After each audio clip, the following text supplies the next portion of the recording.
Okay. Now can somebody please help me with my problem and switch the lens on this damn thing, and every time I turn it on it makes this damn grinding noise right there.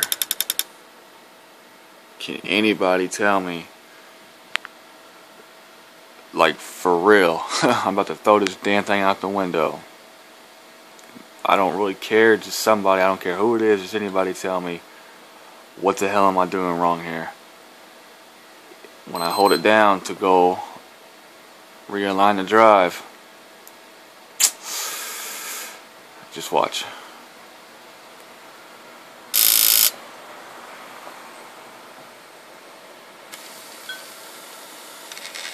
Is something not touching that's supposed to? Is this supposed to be loose? I mean, I don't know. Really starting to piss me off. I've been on this thing for 2.5 days now.